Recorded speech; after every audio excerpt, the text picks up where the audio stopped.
Israel, it's your brother K. Judah, giving now praise to the Most High Yah, in faith in Yahshua HaMashiach. To my Israelite family worldwide, I say peace and blessings. Weeping should be heard no more with the children of Israel. Let's go to Psalms chapter 80, and your brother K. Judah, go pick it up at verse 1. Psalms chapter 80 and verse 1. Psalms chapter 80 and your brother K. Judah, go pick it up at verse 1.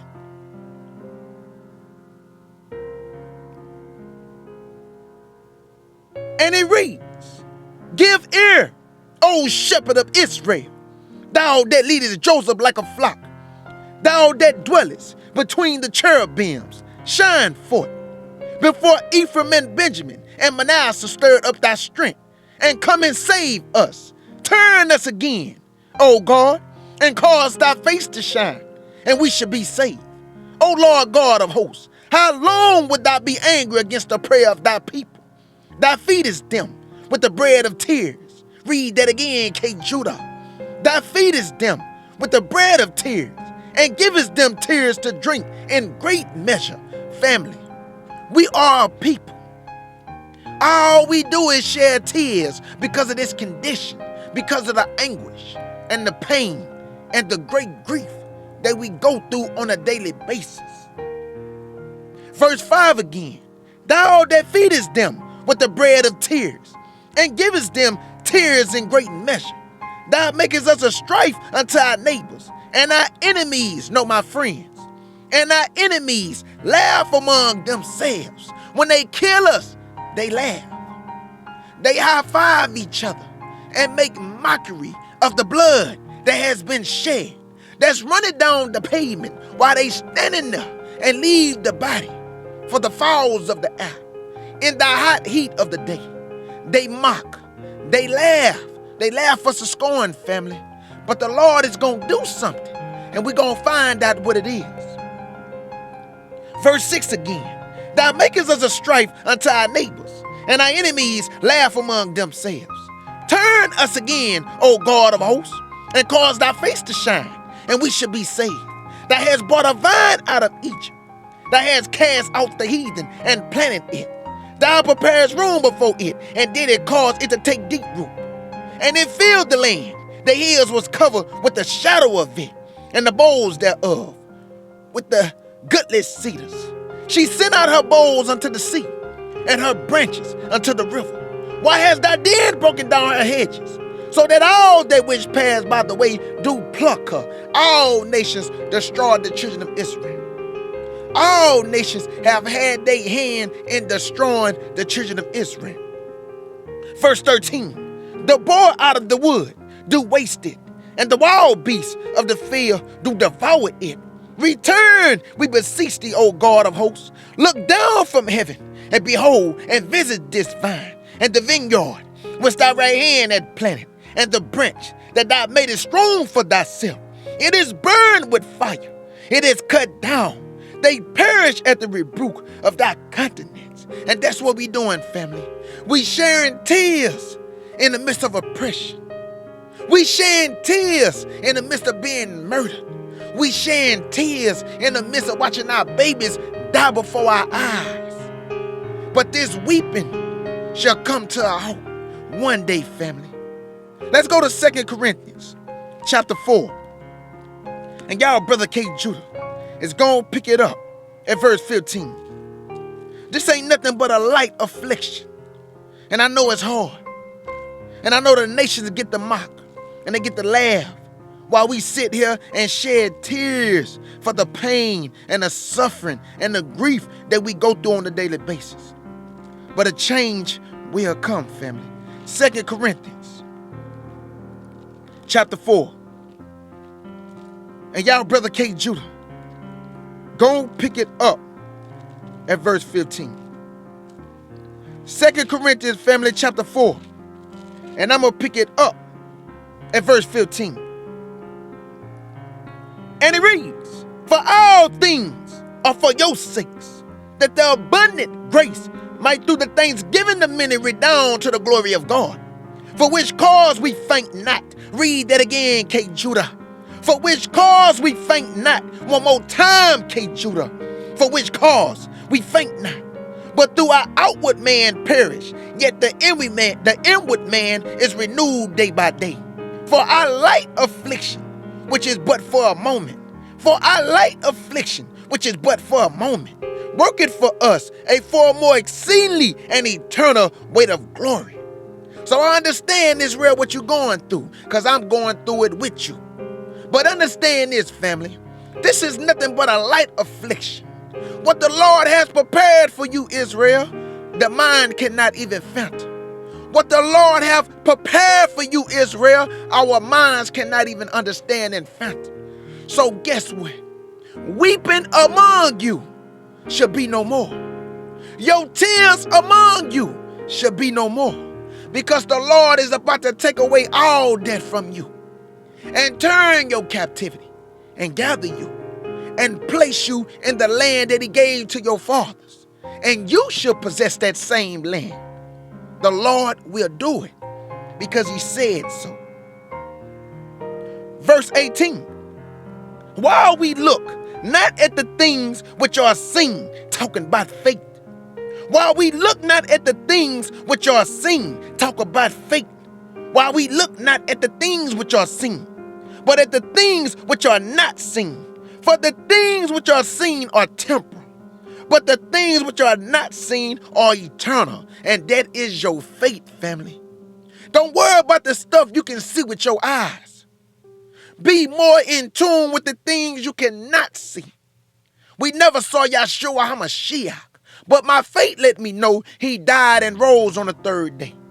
I cannot see the kingdom yet, but my faith let me know it's up there with the Father, which will come down on the 8th day. And Christ's kingdom, which will be for 1,000 years, we cannot see it yet, but I know it's coming because of my faith. Let's go to Isaiah chapter 62. Isaiah 62. And y'all, Brother K. Judah, go pick it up at verse 1. Isaiah 62.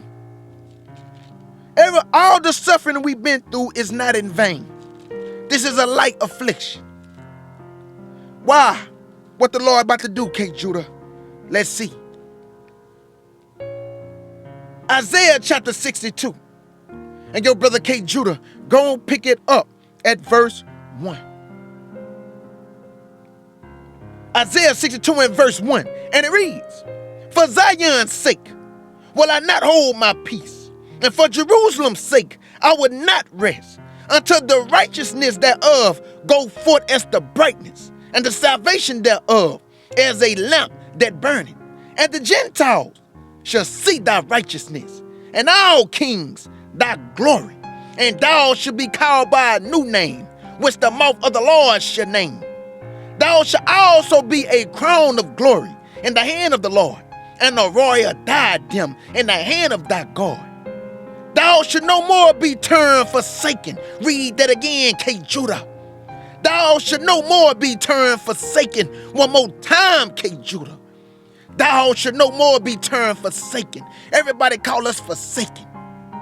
They call us all manner of derogatory names upon the people of God, whom he chose, whom he rose up and put in his stead, and planted us this vine which belonged to the Lord.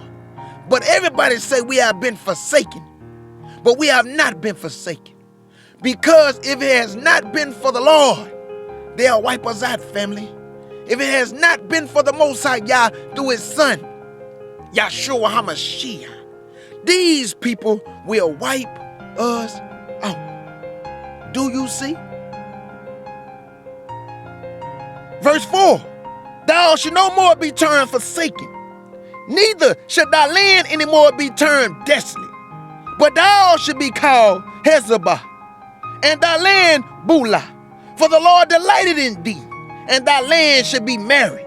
For as a young man marry a virgin, so shall thy sons marry thee. And as the bridegroom rejoiceth over the bride, So should thy God rejoice over thee. See, our God is not rejoicing over us now because we have to acknowledge our sins. We have to acknowledge the wrongdoing of our fathers. And we also have to acknowledge the wrongdoing of the nation today. And once we repent and turn to the Lord in sincerity and seek his face, then the Lord is going to gather us and he's going to rejoice over us. And weeping should be heard no more with the children of Israel. Get that knowledge now. Now let's go to Jeremiah 32. Jeremiah 32. And y'all, Brother K. Judah, go pick it up at verse 37. Jeremiah 32. And y'all, Brother K. Judah, go pick it up at verse 37. And let's see what else the Lord gonna do for you, Israel. Because he loved you with a perpetual love that we cannot understand. Jeremiah 32 and verse 37, and it reads, Behold, I will gather them out of all countries, where I have driven them in my anger, and in my fury, and in great wrath. And I will bring them again unto this place, and I will cause them to dwell safely. And they shall be my people, and I will be their God. And I will give them one heart and one way, that they may fear me forever, for the good of them and of their children after them. I will make an everlasting covenant with them, that I will not turn away from them, to do them good. But I will put my fear in their hearts, that they should not depart from me. Yea, I will rejoice over them to do them good. I will plant them in this land assuredly, with my whole heart and with my whole soul. For thus saith the Lord, like as I have brought all this great evil upon this people, so will I bring upon them all the good that I have promised them. And fields shall be bought in this land, whereof ye say, it is desolate, without man or beast. It is given into the hands of the Chaldeans. Men shall buy fields for money, and subscribe evidence, and seal them, and take witness in the land of Benjamin, and in the place about Jerusalem, and in the cities of Judah, and in the cities of the mountains, and in the cities of the valleys, and in the cities of the south. For I will cause their captivity to return, said the Lord. And he gonna gather you, family. All you have to do is believe. All you have to do is walk by faith. All you have to do is turn to the Lord with your whole soul and mind, and keep what thus said the Lord in the Bible, and be obedient. Don't make excuses for wrongdoing. Don't make excuses for why you can't keep this, why you can't keep that. Because the Lord then told you, I am not come to destroy the law or the prophets. So we gotta hearken to the whole book and believe. This is called faith. Now let's go to Isaiah 65. Isaiah 65. And y'all, Brother K. Judah, go and pick it up at verse 18. Isaiah 65. And y'all, Brother K. Judah, go pick it up at verse 18. Isaiah 65 and verse 18. And it reads, But be ye glad and rejoice forever in that which I create. For behold, I create Jerusalem a rejoicing, and a people a joy. And I will rejoice in Jerusalem and join my people. And the voice of weeping, heard that, family? And the voice of weeping, you heard that, family? And the voice of weeping shall be no more heard in her, nor the voice of crying. I want to know what that feel like, family. I want to know what it feel like not to shed tears because of the pain and the grief and the anguish that we go through every single day. I want to know what this feel like. True joy, true rejoicing, true love by the Lord. I want to know what this feel like, family. Let me read that again. Verse 19. And I will rejoice in Jerusalem and join my people. And the voice of weeping shall be no more heard in her, nor the voice of crying. Jump down to verse 21. Verse 21. And it reads, And they shall build houses and inhabit them, and they shall plant vineyards and eat the fruit of them. They shall not build and another inhabit. They should not plant, and another eat. For as the days of a tree are, the days of my people, and my elect shall long enjoy the work of their hands. They should not labor in vain, nor bring forth for trouble. For they are the seed of the blessed of the Lord, and their offspring with them. And it shall come to pass that before they call, I will answer. And while they are yet speaking, I will hear. Do you hear this? This is the blessings that the Lord have bestowed upon you, O children of Israel. This is the blessings that the Lord bestowed upon your fathers. This is the blessings that the Lord bestowed upon their children. And all we have to do is walk through the straight gate. All you have to do is walk through the straight gate. Because narrow is the gate, family, that lead to life. But broad is the way that lead to destruction. And majority of the world is being destroyed. But nobody walking through the narrow gate. Let's go to Zephaniah chapter 3. Zephaniah chapter 3. And your brother K. Judah, go and pick it up at verse 14. The Lord is about to do some great things for you, Israel. All you have to do is believe. That's all the Lord is asking us to do, is just believe me. And I would do it. Believe me, Israel. And I'm going to do it. Zephaniah chapter 3. And y'all brother K. Judah, go and pick it up at verse 14. Zephaniah chapter 3 and verse 14. And it reads, Sing, O daughter of Zion. Shout, O Israel. Be glad and rejoice with all the heart, O daughter of Jerusalem. The Lord hath taken away thy judgment. He hath cast out thy enemies, the King of Israel.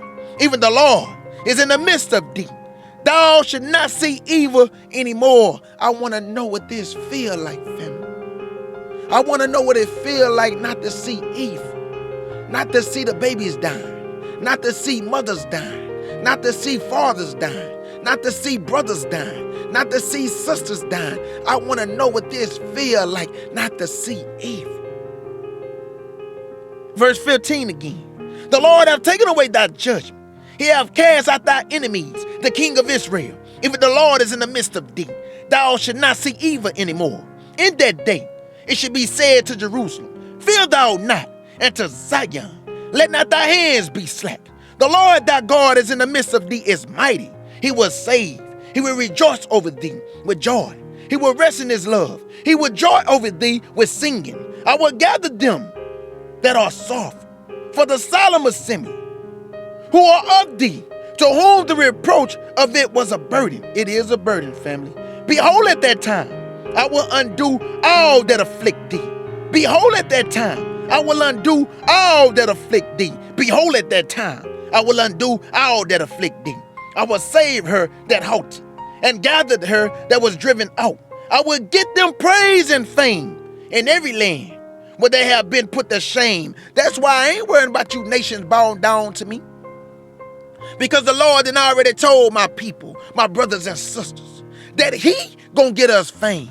He gonna make you bow down. So I don't got time to be worrying about that right now. I'm worrying about teaching my people how to save themselves out of this hellhole. And once the Lord come, he gonna get us fame. He gonna give us a new name. And he gonna make all nations bow down before his people.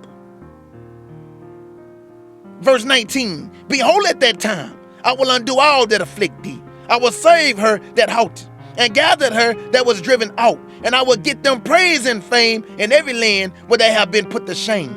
At that time, I will bring you again, even in the time that I gather you. For I will make you a name and a praise among all the people of the earth. When I turn back your captivity before your eyes, said the Lord. And once the Lord do this, weeping should be heard no more in thee, Israel. Once the Lord perform this for you, weeping should be heard no more in thee. Let's go to Jeremiah chapter 31. Jeremiah 31. These are great scriptures, family, that you can put your money on. That the Lord will perform what he has written. You just have to believe. Jeremiah 31. And I'm going to pick it up at verse 1. Jeremiah 31 And y'all, Brother K. Judah, gonna pick it up at verse 1. Jeremiah 31 and verse 1, and it reads, at the same time, said the Lord, I will be the God of all the families of Israel, and they shall be my people. Thus said the Lord, the people which was left of the sword found grace in the wilderness, even Israel. When I went to cause him to rest, the Lord have appeared of old unto me, saying, yea, I have loved thee with an everlasting love. I have loved thee with an everlasting love. I have loved thee with an everlasting love. Therefore with loving kindness have I drawn thee. Again, I will build thee, and thou shalt be built, O Virgin of Israel. Thou shalt again be adorned with thy tabrets, and shalt go forth in the dances of them that make merry. Thou shalt yet plant vines upon the mountains of Samaria. The planting shall plant, and shall eat them as common things. For there shall be a day that the watchmen upon the Mount Ephraim shall cry, arise ye, and let us go up to Zion, unto the Lord our God. For thus saith the Lord, sing with gladness for Jacob, and shout among the chief of the nations. Publish ye, publish ye, praise ye, and say, O Lord, save thy people, the remnant of Israel. Save thy people, the remnant of Israel. Save thy people, the remnant of Israel. Behold, I will bring them from the north country, and gather them from the coasts of the earth, and with them the blind and the lame, the woman with child, and her that travaileth with child together. A great company shall return thither. A great company shall return thither. Jump down to verse 10. Verse 10. And it reads, hear the word of the Lord, O ye nations, and declare it in the isles afar off, and say, he that scattered Israel will gather him, and keep him, as a shepherd do his flocks. For the Lord hath redeemed Jacob, and ransomed him from the power of the hand of him that was stronger than he. Therefore they shall come and sing in the height of Zion, and shall float together in the goodness of the Lord, for wheat, and for wine, and for oil, and for the young of the flock, and of the herd. And their soul shall be as a water guard, and they should not sorrow at all anymore. And they should not sorrow anymore at all. Do you hear this, family? That the Lord have prepared great things for his people. Even though we have to go through this light affliction, in the end, you win. Verse 13. Then should the virgins rejoice in the dance, both young men and old together. For I will turn their mourning into joy, and will comfort them, and make them rejoice from their sorrow. The Lord already know what we're going through. He already know we full of sorrow, family. The Lord know what you're going through. But do not give up. Endure unto the end. The finish line is just a hand away. The finish line is just a hand away. So reach, family, deep within yourself. Reach, family, deep within yourself. And do not give up now, because the finish line is just a hand length away. Let's go to Isaiah 51. Isaiah 51. And y'all, Brother K. Judah, go and pick it up at verse 3. Isaiah 51. And I'm going to pick it up at verse 3. Isaiah 51 and verse 3, and it reads, for the Lord shall comfort Zion. He will comfort all her waste places, and he will make her wilderness like Eden, and her desert like the garden of the Lord. Joy and gladness shall be found therein, thanksgiving and the voice of melody. Hearken unto me, my people, and give ear unto me, O my nation. For a law shall proceed from me, and I will make my judgment to rest for a light of the people. My righteousness is near, my salvation is gone forth, and my arms shall judge the people. The owls shall wait for me. The owls shall wait upon me, and on my arm should they trust. So we gonna trust in the Lord, family, because we understand who understand the book that without the Lord we can do nothing. It don't matter if you say you can do it. Prove to me that you can do something without the Lord. Prove to me that you can live a joyous and peaceful life outside of the Lord. Because if that's the case, a lot of people have money, they have resources, so why are they miserable? Why are they committing suicide? So y'all talk to me. Tell me, why are the people with money who supposed to have it all are miserable? Because they are outside of the Lord and He don't know them. So they have no peace. And money cannot bring that peace. It can bring material possessions. It can buy you what you want. You can travel the world. But once you have done all that, you still empty in the inside because you are outside of the law. Jump down to verse 9. Verse 9. And it reads, Awake, awake, put on thy arm, O Lord. Awake, as in the ancient days, in the generations of old. Art thou not it that have cut Rahab and wounded the dragon? Art thou not it which had dried up the sea, the waters of the great deep? Thou hast made the depths of the sea a way for the ransom to pass over. Therefore the redeemed of the Lord shall return and come with singing unto Zion, and everlasting joy shall be upon their heads. They shall obtain gladness and joy, and sorrow and mourning shall flee away. I, even I, am he that comforted you.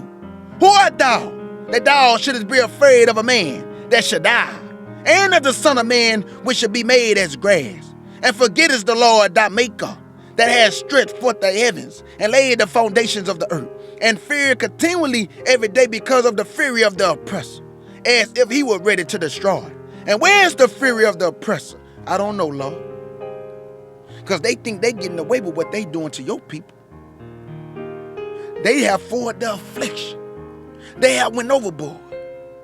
And you would think that they would by now have some common sense to see that the Lord is judging the world for what they have done to His people. But they're going to continue to walk in great pride. But in the end, your weeping shall be turned unto rejoicing and gladness. And sorrow and weeping shall be upon them. That's coming, family. And it hasted greatly. The Lord is not playing. The Lord is very upset of what they have done to His people. And the Lord will bring judgment and reckoning to the world. Let's go to Isaiah 44. Isaiah 44. And I'm going to pick it up at verse 1. Isaiah 44. And y'all, Brother K. Judah, go and pick it up at verse 1. And it reads, Yet now hear, O Jacob my servant, and Israel whom I have chosen. Thus saith the Lord that made thee, and formed thee from the womb, which will help thee. Fear not, O Jacob my servant, and thou Jeshurun, whom I have chosen. For I will pour water upon him that is thirsty, and floods upon the dry ground. I will pour my spirit upon thy seed, and my blessings upon thy offspring.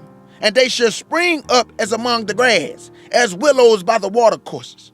One shall say, I am the Lord's, and another shall call himself by the name of Jacob, and another shall subscribe with his hand unto the Lord. Many people writing books.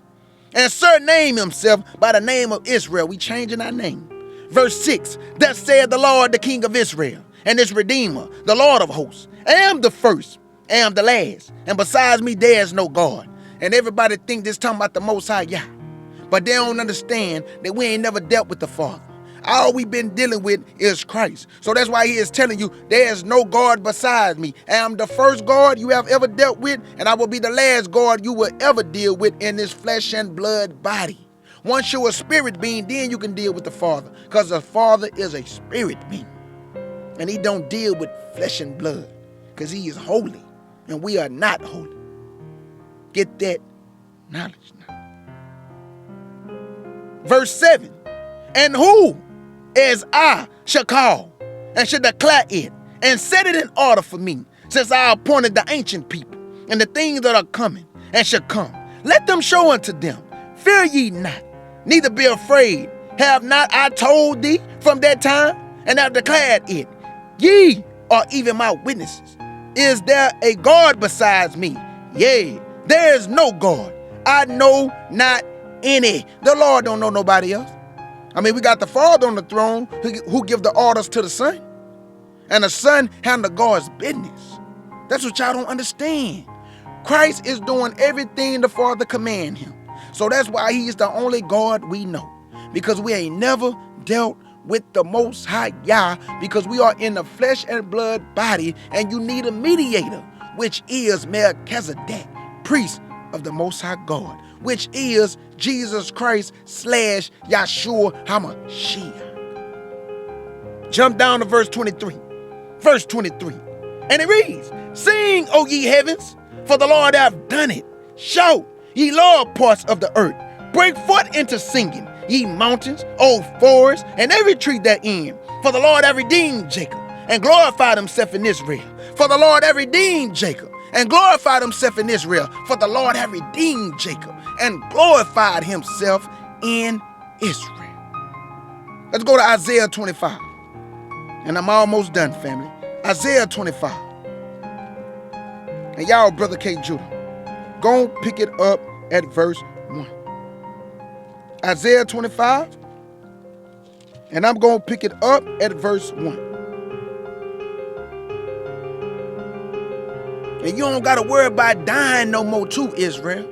All this about to come to a stop. You would not be the mockery of the earth anymore. Isaiah 25 and verse 1, and it reads, "O Lord, thou art my God. I will exalt thee. I will praise thy name. For thou hast done wonderful things. Thy counsel of old are faithfulness and truth." Jump down to verse 8. Verse 8, and it reads, "He will swallow up death in victory." Read that again, K. Judah. He will swallow up death in victory. One more time, K. Judah. He will swallow up death in victory. And the Lord God will wipe away tears from all faces, and the rebuke of his people shall he take away from off the earth. For the Lord have spoken it. He gonna take away this rebuke. He gonna take away this mockery. He gonna take away all these derogatory terms they call his people, and how they do us, family. They do us dirty. They do it worse than dirty. Nobody on the earth have been through what Israel have been through. And y'all always trying to compare conditions. You can't compare your condition to ours. You have not been through what we've been through, and we have been through this for over 400 years. So how you gonna compare your suffering to a people who've been suffering since they've been in this land? You gotta get you some knowledge. Let's go to Jeremiah 30. And I have 2 more scriptures after this. Jeremiah 30. And I'm going to pick it up at verse 16. Jeremiah 30 and verse 16. And it reads, "Therefore, all that devoured thee should be devoured. And all thy adversaries, every one of them should go forth into captivity. And they that spoil thee shall be a spoil. And all that prey upon thee will I give for a prey. For I will restore health unto thee, and I will heal thee of thy wounds, saith the Lord. Because they called thee an outcast, saying, This is Zion, whom no man seeketh after. Thus saith the Lord, Behold, I will bring again the captivity of Jacob's tents, and have mercy upon his dwelling places. And the city shall be builded upon her own heap, and the palaces shall remain after the manner thereof. And out of them shall proceed thanksgiving, and the voice of them that make merry. And I will multiply them, and they shall not be few. I will also glorify them, and they... Boy, I love this, man. I gotta stop, family. I will multiply them, and they shall not be few. I will also glorify them, and they should not be small. The Lord is gonna multiply the nation. That's why the Lord said, can a nation be born in one day? Man, the Lord gonna put us together, family, in one day, and it's gonna be an innumerable multitude, like a woman giving birth. We're just gonna spring forth. That's why the Lord said, can a sucking mother bring forth in one day? But the Lord got the power to bring forth in one day. Get that knowledge, family. Let's go to Isaiah 60. And I have one more scripture after this. Isaiah 60. And I'm going to pick it up at verse 1. Isaiah 60 and verse 1. And it reads, Arise, shine, for thy light is come, and the glory of the Lord is risen upon thee. I love this, man. Verse 2. For behold, the darkness shall cover the earth, and gross darkness the people. But the Lord shall rise upon thee, and his glory shall be seen upon thee. The same thing he did to the Gentiles. Y'all remember the same thing he did to the Egyptians. Y'all remember when they was in Egypt? What did the Lord do? He gave Israel light, but gave them darkness. What these Gentiles gonna do? He gonna give us light and give them darkness. Get that understanding, family. Put your trust in the Lord. Jump down to verse 18. Verse 18, and it reads, violence should be no more heard in thy land, wasting nor destruction within thy borders. But thou shalt call thy walls salvation, and thy gates praise. The sun should be no more thy light by day, neither for brightness should the moon give light unto thee. But the Lord should be unto thee an everlasting light, and thy God thy glory. Thy sun should no more go down, neither should thy moon withdraw itself. For the Lord shall be thy everlasting light, as the days of thy mourning shall be ended. The days of our mourning shall be ended. The days of our mourning is coming to an end. So let your tears flow now. Get that stuff out of you. Don't hold that stuff in. Get all of that out of you, because the day is coming where weeping should be heard no more at all in thee. Let's go to the last place. Zechariah chapter 8. Zechariah chapter 8. And this will be last. I pray somebody wrote these scriptures down, family. Because everything in this Bible say the Lord has performed it and will perform it. There's no doubt in my mind. I question nothing about the book. I believe it all. Zechariah chapter 8 and verse 1. And it reads, again the word of the Lord of hosts came to me, saying, thus said the Lord of hosts, I was jealous for Zion with great jealousy, and I was jealous for her with great fear. Thus said the Lord, and I returned unto Zion, and will dwell in the midst of Jerusalem. And Jerusalem should be called a city of truth, and the mountain of the Lord of hosts, the holy mountain. Thus said the Lord of hosts, there should yet old men and old women dwell in the streets of Jerusalem, and every man with his staff in his hand for very age. And the streets of the city should be full of boys and girls playing in the streets thereof. Thus said the Lord of hosts, if it be marvelous in the eyes of the remnant of this people in these days, shall it also be marvelous in my eyes, said the Lord of hosts. Thus said the Lord of hosts, behold, I will save my people from the east country and from the west country, and I will bring them, and they shall dwell in the midst of Jerusalem, and they shall be my people, and I will be their God in truth and in righteousness. So weeping should be heard no more at all in thee, Israel, because the Lord will deliver. And your brother K. Judah want to say, Shalom.